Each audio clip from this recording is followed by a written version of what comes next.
स्थापना, शिवलिंगाची स्थापना करत असताना पूजा कोणत्या वेळेला करावी, कोणत्या स्थानावरती करावी? माईंनो, आपण जल असंच अर्पण करतो देवाला, पण जल अर्पण केल्यानं रोज नियमानं ज्यावेळी जल अर्पण शिवलिंगावरती आपण करतो, त्यानं जर घरामध्ये पितृदोष असेल तर ते पितृदोष लयास जातो, म्हणजे त्याचा तो दोष कमी कमी होत जातो.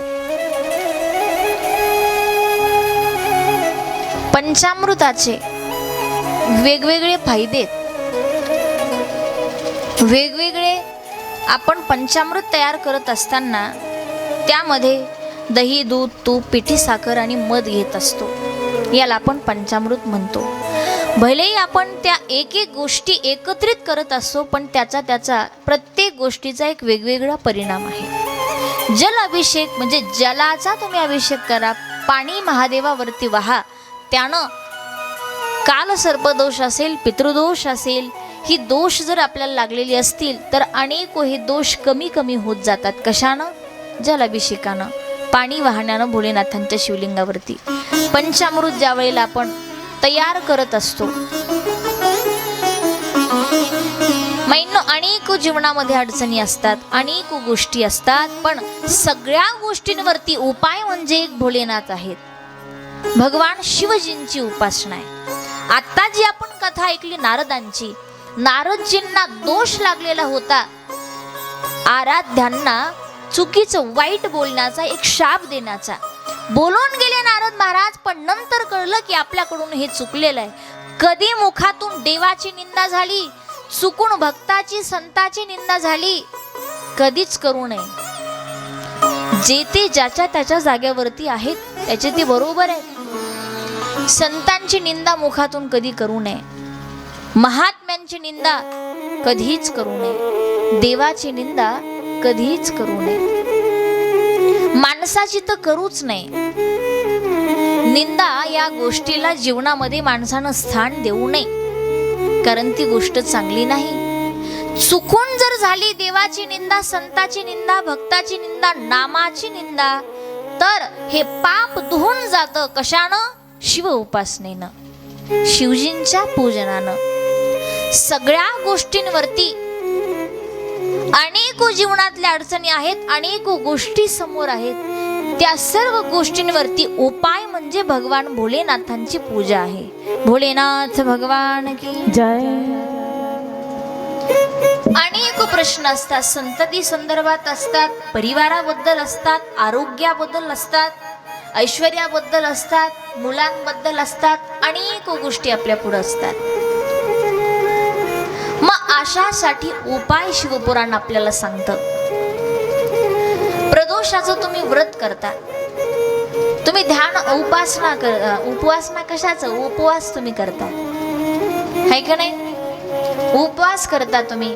प्रदोषाचा असो, सोमवार तर सगळ्यांनाच असतो, है की नाही?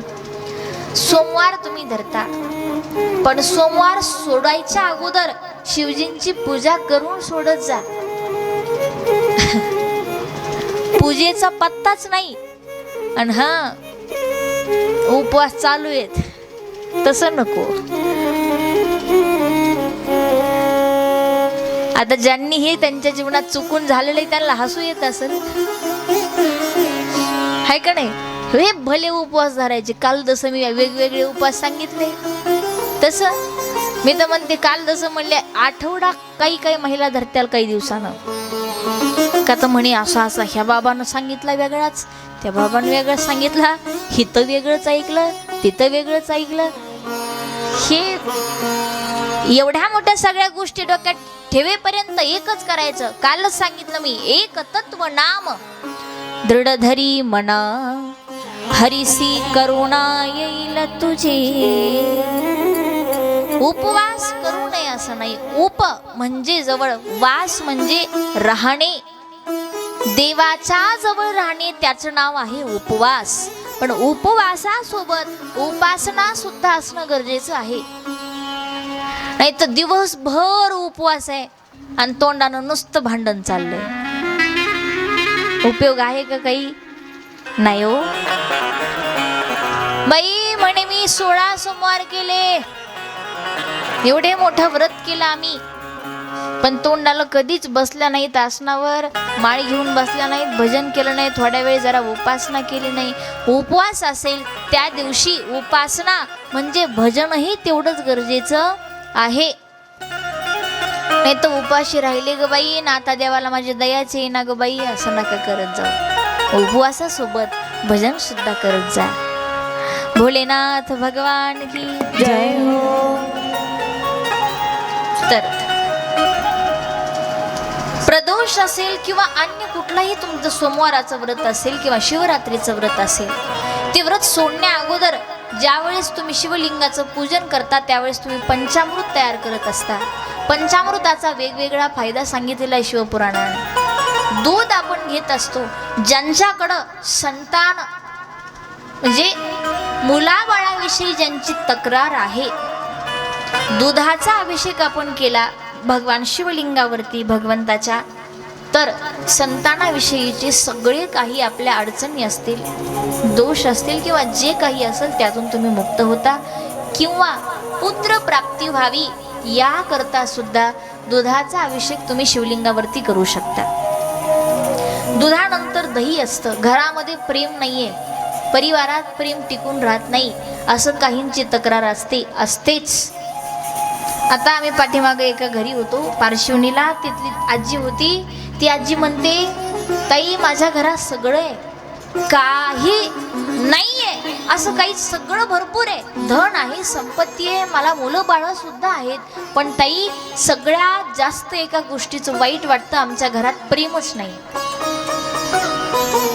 भावच नाही, चांगलं नीट बोलणंच नाही. माणसाला प्रेम जे असतं ते सुख देत असतं. नाथ महाराज म्हणतात, प्रेम सुख दे, प्रेम सुख देणारे प्रेम असतं. आजकाल घरामध्ये चारच माणसं आहेत, पण चारींचे चारी दिशेला तोंडे, चार भिंतीला तोंडे. काय उपयोगाचे हो असं मला सांगा. तर घरामध्ये परिवारामध्ये गुडघे तुमचे दुखायला लागलेले आहेत, हा उभं करू आपण एवढं पंचामृताचा फायदा महिमा ऐकल्यानंतर. तर घरामध्ये संतान प्राप्तीच्या किंवा संतानाबद्दल काहींच्या संदर्भात अनेक प्रश्न असतात. परिवारात प्रेम नाही, घरात ऐश्वर टिकून राहत नाही, काही मुलांचा हट्टी स्वभाव आहे, तो कमी होत नाही, काय करावं अशांकरता उपाय सांगितला आपल्या शिवपुराणानं. प्रदोष व्रत तुम्ही करत असता, उपवास सोडण्या अगोदर किंवा प्रदोषाच्या दिवशी तुम्ही अमृत त्या ठिकाणी करा आणि पंचामृताचा अभिषेक शिवलिंगावरती करा. त्यामध्ये दूध, दही, तूप, पिठी साखर आणि मध. दुधानं काय होतं, संतानाच्या बाबतीमध्ये जर तक्रारी असतील त्यातून आपण मुक्त होतो. दुसरं दूध आहे आणि दुसरं आहे दही. दह्यानं घरामध्ये परिवारामध्ये प्रेम टिकून राहतं. दुसरं पिठी साखर जी आहे तिचा सुद्धा परिणाम आहे, मुलांचा हट्टीपणा कमी होतो. दुसरं ऐश्वर्य घरामध्ये टिकून राहतं मधाचा अभिषेक केल्यानं. तर अशा या पंचामृताचा महिमा सांगितलेला आहे. तुम्हाला प्रदोषाचं व्रत झाल्यानंतर पंचामृताचा अभिषेक केला तरी सुद्धा अनेक गोष्टी आपल्या पदरी पडतील. भोलेनाथ भगवान की जय. हर हर हर हर महादेव.